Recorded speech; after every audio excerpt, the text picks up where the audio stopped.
We're nearly at the end now. Let's find out if Harry's okay. Something gold was glinting just above him. The snitch. He tried to catch it, but his arms were too heavy. He blinked. It wasn't the snitch at all, it was a pair of glasses. How strange. He blinked again.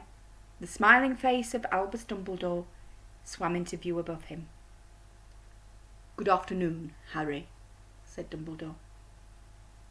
Harry stared at him. Then he remembered. "Sir, the stone! It was Quirrel! He's got the stone! Quick!"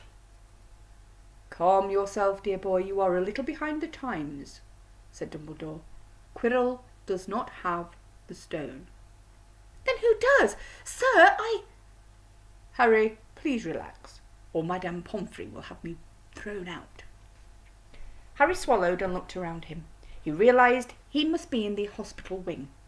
He was lying in a bed with white linen sheets, and next to him was a table piled high with what looked like half the sweet shop. "Tokens from your friends and admirers," said Dumbledore, beaming. "What happened down in the dungeons between you and Professor Quirrell is a complete secret, so, naturally, the whole school knows. I believe your friends, Messrs. Fred and George Weasley, were responsible for trying to send you a lavatory seat. No doubt they thought it would amuse you.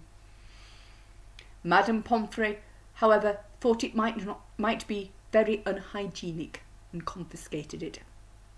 How long have I been in here?" 3 days. Mr. Ronald Weasley and Miss Granger will be most relieved you have come around. They have been extremely worried." "But, sir, the stone." "I see you are not to be distracted. Very well, the stone. Professor Quirrell did not manage to take it from you.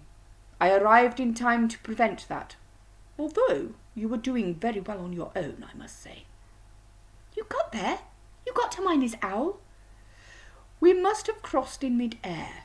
No sooner had I reached London than it became clear to me that the place I should be was the one I had just left. I arrived just in time to pull Quirrell off you." "It was you?" "I feared I might be too late." "You nearly were. I couldn't have kept him off the stone much longer." "Not the stone, dear boy, but you. The effort involved nearly killed you. For one terrible moment there I was afraid it had. As for the stone, it has been destroyed." "Destroyed?" said Harry blankly. "But your friend, Nicholas Flamel." "Oh, you know about Nicholas," said Dumbledore, sounding quite delighted. "You did do the thing properly, didn't you? Well, Nicholas and I have had a chat, and have decided it is all for the best." "But that means he and his wife will die, won't they?" "They have enough elixir stored to set their affairs in order, and then, yes, they will die." Dumbledore smiled at the look of amazement on Harry's face. "To one as young as you, I'm sure it seems incredible. But to Nicholas and Perenelle, it really is like going to bed after a very, very long day. After all, to the well-organised mind, death is but the next great adventure. You know, the stone really was not such a wonderful thing. As much money and life as you could want. The two things most human beings would choose above all. The trouble is, humans do have a knack of choosing precisely those things which are the worst for them." Harry lay there lost for words. Dumbledore hummed a little tune and smiled at the ceiling. "Sir," said Harry, "sir, I've been thinking. Even if the stone's gone, I mean, you know who." "Call him Voldemort, Harry. Always use the proper name for things. Fear of a name increases fear of the thing itself." "Yes, sir. Well, Voldemort's going to try to think of other ways of coming back, isn't he? I mean, he hasn't gone, has he?" "No, Harry, he has not. He is still out there somewhere, perhaps looking for another body to share. Not being truly alive, he cannot be killed. He left Quirrell to die. He shows just as little mercy to his followers as his enemies. Nevertheless, Harry, While you may only have delayed his return to power, it will merely take someone else who is prepared to fight what seems a very losing battle next time. And if he is delayed again and again, why, he may never return to power." Harry nodded, but stopped quickly because it made his head hurt. Then he said, "Sir, there are some other things I'd like to know, if you can tell me. Things I want to know the truth about." "The truth," Harry sighed. "It is a beautiful and terrible thing, and should therefore be treated with great caution. However, I shall answer your questions, unless I have a very good reason not to. In which case I beg you'll forgive me. I shall not, of course, lie." "Well, Voldemort said that he only killed my mother because she tried to stop him killing me. But why would he want to kill me in the first place?" Dumbledore sighed very deeply this time. "Alas, the first thing you ask me, I cannot tell you. Not today, not now. You will know one day. Put it from your mind for now, Harry. When you are older, I know you hate to hear this. When you are ready, you will know." And Harry knew it would be no good to argue. "But why couldn't Quirrell touch me?" "Your mother died to save you. If there is one thing Voldemort cannot understand, it is love. He didn't realise that love, as powerful as your mother's for you, leaves its own mark. Not a scar, no visible sign. To have been loved so deeply, even though the person who loved us is gone, will give us some protection forever. It is in your very skin.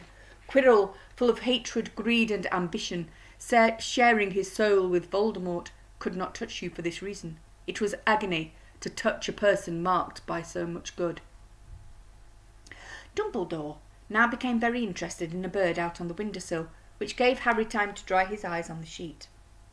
When he found his voice again, Harry said, "And the invisibility cloak, do you know who sent it to me?" "Ah, your father happened to leave it in my possession, and I thought you might like it." Dumbledore's eyes twinkled. "Useful things. Your father used it mainly for sneaking off to the kitchens to steal food when he was here." "And there's something else." "Fire away." "Quirrell said Snape—" "Professor Snape, Harry." "Yes, him. Quirrell said he hates me because he hated my father. Is that true?" "Well, they did rather detest each other, not unlike yourself and Mr. Malfoy. And then your father did something Snape could never forgive." "What?" "He saved his life." "What?" "Yes," said Dumbledore dreamily. "Funny the way people's minds work, isn't it? Professor Snape couldn't bear being in your father's debt. I do believe he worked so hard to protect you this year because he felt it would make him and your father quits. Then he could go back to hating your father's memory in peace." Harry tried to understand this, but it made his head pound. So he stopped. "And sir, there's one more thing." "Just the one?" "How did I get the stone out of the mirror?" "Ah, now, I'm glad you asked me that. It was one of my more brilliant ideas, and between you and me, that's saying something. You see, only one who wanted to find the stone, find it but not use it, would be able to get it, and otherwise they'd just see themselves making gold or drinking the elixir of life. My brain surprises even me sometimes. Now, enough questions. I suggest you make a start on those sweets." "Ah, Bertie Bott's every flavour beans. I wasn't fortunate enough in my youth to come across a vomit-flavoured one, and since then I'm afraid I'd rather lost my liking for them. But I think I'll be safe with a nice toffee, don't you?" He smiled and popped the golden brown bean into his mouth. Then he choked and said, "Alas, earwax."